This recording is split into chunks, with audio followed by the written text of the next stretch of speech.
Chers frères et sœurs en Christ, quelques semaines après sa résurrection et avant son ascension au ciel, Jésus appela ses disciples et leur parla sans témoin.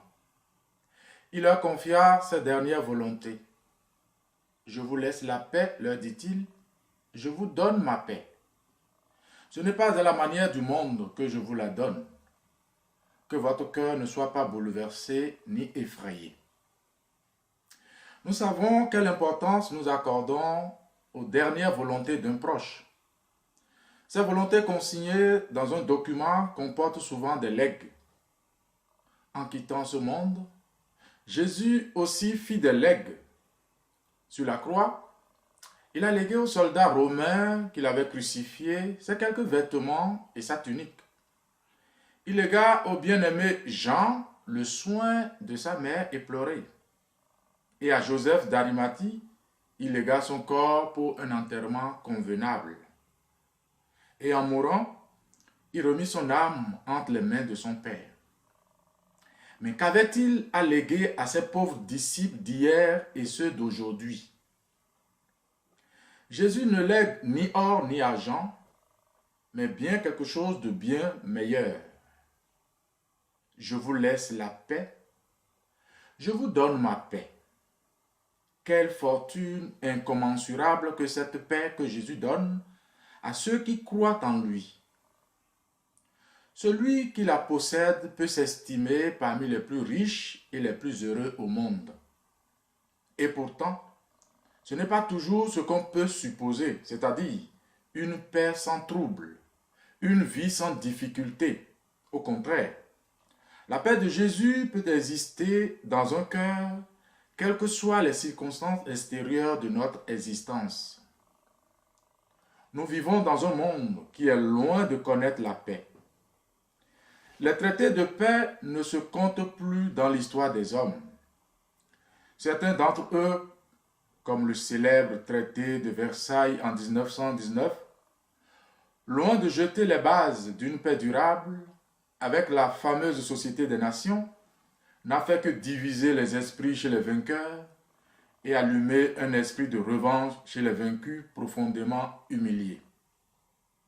D'ailleurs, la maxime romaine bien connue, si vis pacem para bellum, c'est-à-dire si tu veux la paix, prépare la guerre, nous donne un aperçu de la sorte de paix que proposent les hommes. C'est pour cela que Jésus nous la laisse et donne la sienne. En effet, le monde tente désespérément de se donner la paix à l'échelle universelle par l'équilibre des armements, à l'échelle des groupes humains par la neutralisation des agressivités. Ce n'est pas négligeable et c'est souvent onéreux. Mais c'est toujours une paix incertaine et inquiète. À nous-mêmes, disciples de Jésus, la paix apparaît souvent comme une conquête difficile, qu'il s'agisse de l'harmonie communautaire, de l'entente familiale ou de la sérénité de notre propre cœur face aux événements du monde. Aujourd'hui, que nous le voulions ou non, nous vivons dans un état de guerre permanente. Peu importe le nom qu'on lui donne, Vigipirate ou état d'urgence, une guerre sournoise qui n'épargne personne. Autrefois, la guerre était une affaire de soldats. Aujourd'hui, elle fauche aussi bien les vieillards que les jeunes, les femmes et les enfants. Cette guerre nouvelle, vous l'avez reconnu, c'est le terrorisme avec ses kamikazes. Il n'est donc pas facile d'être serein et optimiste dans un tel climat hostile. Il est vrai que les politiques ont mis en place des structures censées garantir la sécurité et la paix de la planète, mais il est évident que leurs efforts sont vains. Du moins, il est impossible que l'homme trouve une solution pérenne, car la paix véritable est avant tout un don de Dieu qu'il faut préserver à tout prix. Je vous donne ma paix.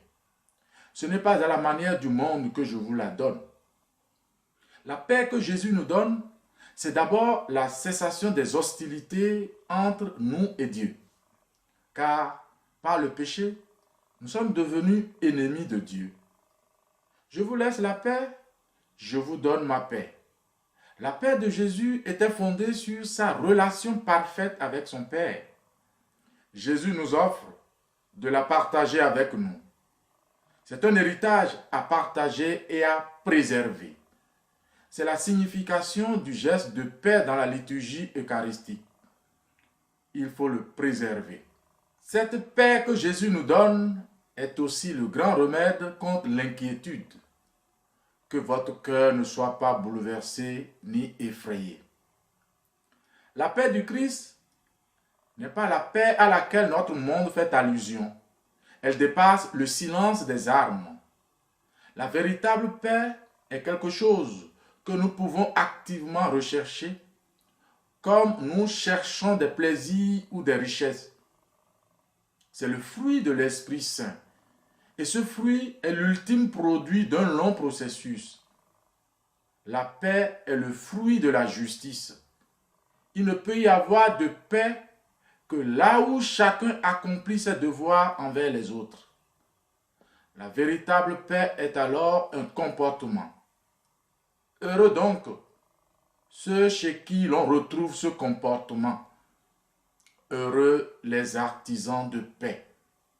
Mais le plus sûr moyen de devenir artisan de paix, c'est de le recevoir humblement comme don de Dieu en Jésus-Christ, comme don de Jésus présent et parlant à sa communauté.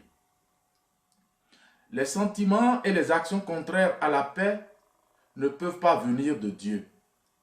La haine, les rancœurs, les disputes familiales, le mépris, le racisme, l'homophobie sont des armes contre la paix. Tout comme nous pouvons être marchands de ces armes, nous pouvons aussi travailler à les éliminer.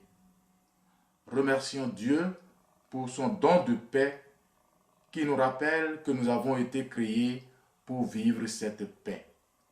Merci et bon partage.